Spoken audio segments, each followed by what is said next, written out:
8वां question, यदि 3 cot a बराबर 4 है तो जांच कीजिए कि 1 माइनस 10 स्क्वायर ए बटे 1 प्लस 10 स्क्वायर ए बराबर cos स्क्वायर ए माइनस साइन स्क्वायर ए है कि नहीं। मतलब इसकी वैल्यू जितना आएगी उतना ही वैल्यू इसकी आनी आएगी कि नहीं, मतलब इसको सिद्ध करना है। मतलब जितना इसका रखने पर वैल्यू आएगी उतना ही इसके भी आएगी, दोनों बराबर आने चाहिए। ठीक, तो पहले तो एक समकोण त्रिभुज बना लीजिए। देखिए, हाँ देखिए इधर, हाँ हाँ एक, चलिए देखिए ए बी सी, ठीक है। तो यहाँ डंडा कहाँ, डंडा डंडा किधर है, डंडा छोड़िए, चलिए। अरे हथौड़ी मारेंगे अभी पड़ाक से। देखिए 1 मिनट, कॉट ए बराबर कितना हो गया 4, तो ये गुणा में है, इधर पक्षांतर होगा तो बटे में चला जाएगा, यानी कॉट ए बराबर कितना हो जाएगा 4/3। तो कॉट थीटा बराबर कितना होता है, आधार बटे लंब, आधार बटे लंब, चाहे कॉट थीटा बोलिए या ए बोलिए, दोनों ठीक। ए एंगल ए से लेना है तो इसका क्या, कॉट थीटा बराबर आधार बटे लंब। तो लंब तो जस्ट इसके सामने वाला हो गया, तो लंब का मतलब है कि ये 3 लंब हो गया, आधार कितना हो गया 4, तो कॉट थीटा बराबर कितना, आधार बटे लंब।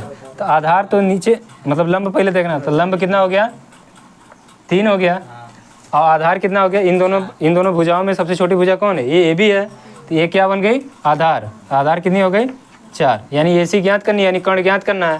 तो पाइथागोरस प्रमेय से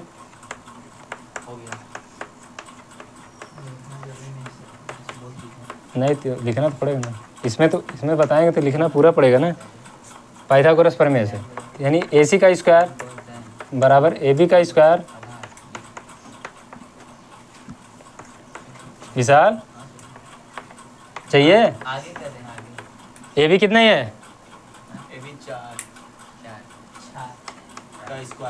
और प्लस बी सी 3 का स्क्वायर, यानी ए सी स्क्वायर बराबर कितना हो गया 4 चौके 16, तो ए सी स्क्वायर बराबर कितना हो गया 25, तो यानी तो ए सी बराबर कितना हो गया अंडर रूट में 25, यानी 25 का वर्गमूल कितना हो गया 5, यानी ए सी बराबर कितना हो गया 5। ठीक है, अब इसको सेंटीमीटर में लिख लीजिए, किसी में वैल्यू नहीं दिया ऐसे लिख लीजिए, ठीक, वैसे सेंटीमीटर कोई दिक्कत। तो ये कितना हो गया 5। अब पूछा क्या है, हमको तीनों वैल्यू ज्ञात हो गई, अब पूछा है 1 माइनस 10a बटे 1 प्लस 10a बराबर कॉस स्क्वायर ए माइनस साइन स्क्वायर ए होगा कि नहीं। तो इसको मिटा देना, इरेज कर दें, ये तो सबका आ गया ना 5।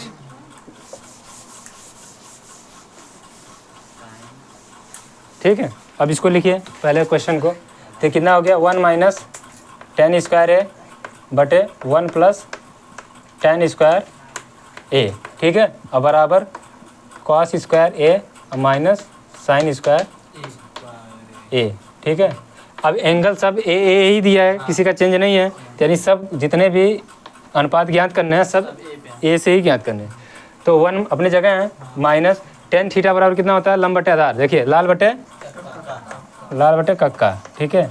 तो 10 थीटा 10 साइन कॉस 10 कितना है तीसरे नंबर पे, तो लंब बटे आधार, तो कोण ए से लंब कितना हो गया 3 लिख लेंगे, आधार कितना हो गया 4 लिख लेंगे, ए होल स्क्वायर है, होल स्क्वायर कर देंगे, बटे में 1 प्लस ए भी 10 थीटा बराबर या 10a बराबर लंब बटे आधार, यानी कितना हो गया 3/4, दोनों सेम ही हो गया।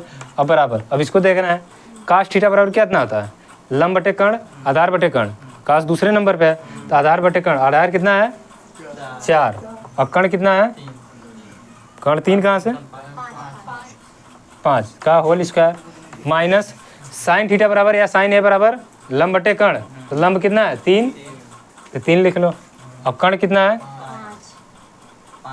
5 का होल स्क्वायर, ठीक। अब क्या है, इसको वर्गमूल वर्ग कर रहे हैं 3 त्रिक का 9, यानी 3/4 का होल स्क्वायर मतलब 3/4 गुणे 3/4, तो कितना हो गया 3 त्रिक का और 4 चौके 16, बटे में ए भी 1 3 त्रिक का 9 4 चौके 16 बराबर। अब इसका कर लेंगे 4 चौके 5 5 25 माइनस 3 त्रिक का 9 25, ठीक, इसका भी हो गया। अब इसका एलसीएम निकालेंगे, तो यानी 16 9 का एलसीएम कितना होगा अरे 16 एक का एलसीएम 16 ही होगा, 16 ही हो गया। अब 16 एक से 16 में भाग देंगे तो 16 ही बार जाएगा, 16 के एक में गुणा करेंगे तो कितना हो गया 16 ही। थोड़ा सा इधर लिख दे साइड में, यहाँ लिख दे रहा ना ये चीज़ यहाँ पे।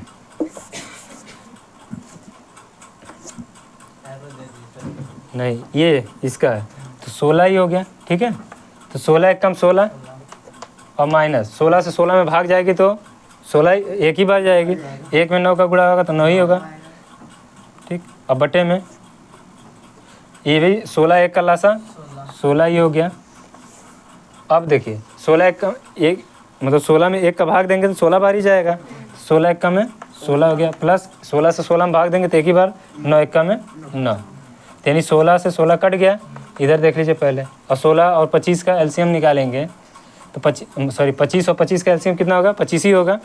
और ये कितना हो गया 25 का 25 में भाग देंगे तो 25 ही आएगा, तो एक बार जाएगा तो 16 एक का में 16 माइनस 25 से 25 में भाग देंगे एक ही बार गया, और 9 एक का में 9, ठीक है। अब 16 16 कट गया। अब देखिए 16 में से 9 गया कितना बचा 16 में से 9 7 16 में से 9 गया कितना बचा 7 बचेगा। बहुत बड़े गधे हो यार सब लोग, इसीलिए तो पूछ रहे हैं। तो हम बता दो ना 7 बचेगा। बोल दिए इतने बड़े गधे हैं ये लोग, जब हम बोल दिए 9 7 तब पर भी इन लोग को समझ में नहीं आ रहा है।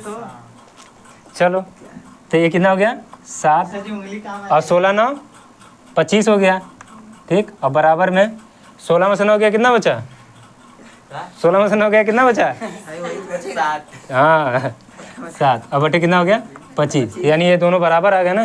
ये बोला इसके बराबर ये होना चाहिए, यानी left hand side equal to right hand side, ठीक है। यहाँ लिख लीजिए RHS इक्वल टू LHS, ठीक है ना, ठीक। नहीं उतारोगे क्यों, देख लो इसका शक्ल, देख के काम हो जाएगा। यहाँ तो हो जाएगा लेकिन बोर्ड एग्जाम में बहुत अच्छे से होगा। बोतल ले लो, बोर्ड एग्जाम नाम लिख दो, नाम लिख दो, फोटोग्राफ